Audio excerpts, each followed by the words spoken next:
Taga saan kayo, sir? Mindanao. Mindanao. Ayan, oh. Okay, magandang araw mga kabayan ko. Kasama natin si sir mula pa sa... Actually, Mindanao ako pero nasa Metro Manila ako. Ayun. So sir, kung nanonood ngayon sir, si Tatay Digong, ano yung ano sa kanya? Pagbati ngayong kanyang kaarawan? Unang-una, isang maligayang kaarawan sa iyo, Tatay Digong. Magpalakas ka dyan. Sana'y huwag kang magpatalo sa mga problemang yung kinakaharap sa kasalukuyan. Tandaan nyo lang po lagi na ang mamayang Pilipino ay laging nakasuporta, laging nasa likuran ninyo. Ano man ang mangyari, basta sa matiwasay na pamamaraan lang. At sana po sa lalong madaling panahon ay makakabalikan na ng Pilipinas na walang aberyang mangyayari. Asahan nyo po na ang buong sambayan ng Pilipino ay walang ibang tanging dasal, hindi ang iyong magandang kalusugan at sana'y habaan pa ang iyong buhay. Sir, kung meron kayong isang wish para kay Tatay Digong, ano ito, sir?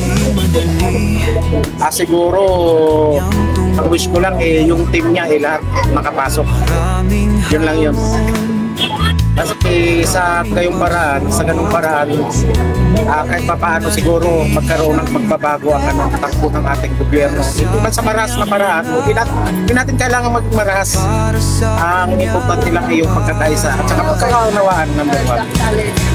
Isa din yun sa mga purpose natin kung bakit nandito tayo nagkakasama-sama. Hindi tayo magkilala, pero bakit nandito tayo pinagsama-sama? Dahil sa iisa nating hangarin, kapayapaan. Sir, kung meron kang mensahe, especially nagbigay na po kayo ng mensahe kay Tatay Digong. Kung sakali po meron kayong mensahe sa ating VP Sara Duterte, ano ito, sir? Kung ano yung mensahe ko kay Tatay Digong, ganun din kay VP Sara, sana magpakatatag siya lagi. At talagang sobrang laki ng pagsubok na nakaatang sa kanyang mga balikat sa panahon ko. So, alam naman natin lahat na matibay, matatag ang ating Vice Presidente. Basta laban lang, yun lang. Sir, tanong ko lang, no?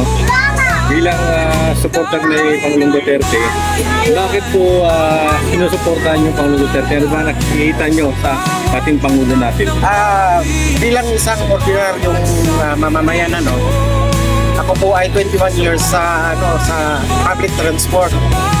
Aminin ko po sa inyo, nung hindi pa si Tatay Digong ang presidente ng Pilipinas, kami mga driver, hindi namin magawang tumabi sa kalsada para pumikap ng pasahero.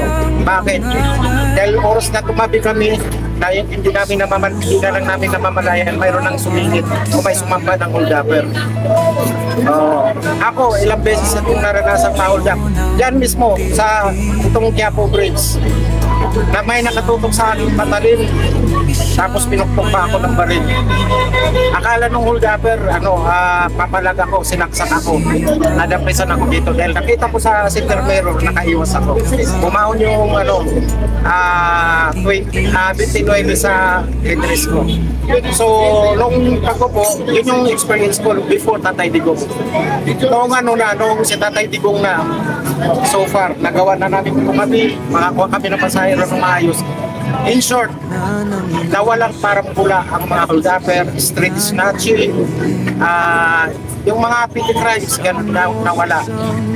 Doon namin nasaksihan na malaki ang pagkakaiba mula nung malaki ang nagiging progreso, especially sa safety, nung si Tatay Digong na ang nakaupo.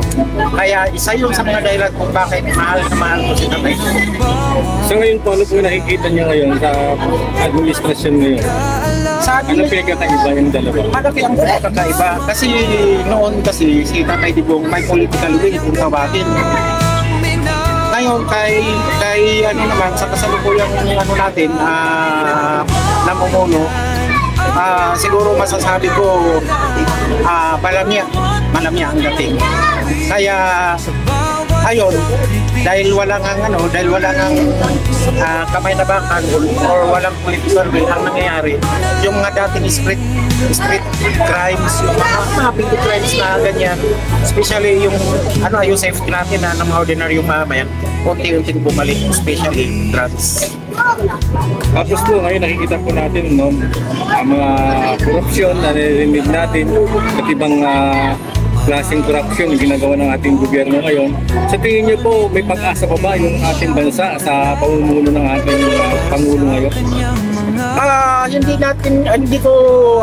Hindi ko direktang masasabi na wala ng pag-asa. Kasi sabi nga ayon nga sa kasabihan, hanggat buhay may pag-asa. Ay nasa pwesto sila ngayon, hanggat nasa pwesto siguro may pag-asa kung magigising. Yun lang yun. Pero kung talagang hindi sila magigising, bagsak talaga ito ng linya natin. Kawawa tayong mga kawawa ang Pilipinas, kawawa ang mamayang Pilipino. Ano yung kapatid mo? Okay. So, yan po, no? Ano nga pa mo, sir? Ano na lang, Red Dragon na lang. Red Dragon.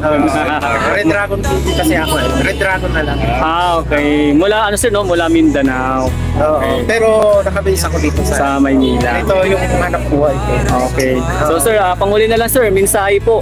Hindi lamang sa sa kay Tatay Digong, kay BP Sara at sa Local Administrasyon, kundi sa ating kapwa Pilipino. Ang mensahe ko lang, maging mahinahon lang tayo. Andito tayo sa kalsada, nagpapahayag ng suporta sa ating Tatay Digong. Higaan lang natin lagi sa mahinahong paraan. Kasi wala rin namang mangyayari kung igadaan natin sa inot ng ulo. Magkakasakitan lang magkabilang panig. So, at the end of the day, sinong kawawa tayo rin? Lalo na yung mga nasasaktan. So, yun lang yung mensahe ko. Basta, tuloy lang ang laban, pero sa maayos na pamamaraan. Okay. Ngayon mo, okay naman yung kabuhayan ngayon ninyo. Okay naman yung... Ako, okay lang naman. Nakakain naman 3 beses sa araw. Yun nga lang, yung bilihin, sobrang mahal. Times 2 or times 3, ganun. Sorry for the word. Pero yun yung na-observahan ko. Sobrang taas ang bilihin talaga. Sobrang taas ng Hindi lang kayong nakakaramdam yan. Ibig sabihin na marami nakakaramdam yan. Maraming nakakaramdam. Ewan ko lang kung mga supporter ni BBM kung nararamdaman nila yan. Nararamdaman din nila yun. Kaso nga lang, syempre, kung minsan kasi yung pride, gano'n. So, kung ano yung paniniwala nila, doon pa rin sila kasi yung pride nila. Yan lang yun. Okay, maraming salamat, Sir Red Dragon. Sa inyong comment. Thank you so much, sir, no? Okay, ano pong channel nila, sir? Ako, sir, si Daddy D. Daddy D. Yes. At sa Pinoy Vlogger PH. Ito, sir, Pinoy Vlogger PH naman. Pinoy Vlogger PH. Ako, sir, Daddy D. Okay, sige, i-follow ko kayo. Salamat, sir. Salamat, sir. Thank you. Ingat-ingat tayong lahat. Ingat-ingat. Ayan. So, mga kabayan ko, no, ating nakausap si Sir, ang kanya pong palayaw ay Red Dragon, kung saan isa po sa sumusuporta, nagbibigay ng suporta sa ating dating Pangulong Rodrigo Roa Duterte at kung saan sa ngayon nandito kami na nagkatagpo kasi nga kanina umulan. So, kanina po bago tayo na interview si Sir, ay marami po ditong supporters, no, na kay Tatay Digong at nagpapahayag ng kanilang pagbati ngayong kaarawan ng dating Pangulo. So nagkaroon tayo ng pagkakataon na si Sir ay ating makapanayam ba, makausap kung ano yung kanyang nakikita kay Tatay Digong, bakit ito ay kanyang sinusuportahan. So sinagot naman yun ni Sir, no? At narinig nyo naman live na live mga kababayan ko. So siyempre may nagsabi dito na nasa yung kanina nagmamarcha at mga group of riders ay tumungo na raw yata sa may Mindiola na, Sir. So ang gagawin natin mga kababayan ko, baka maglakad kami ni Paring Pinoy yung kasama ko rin vlogger.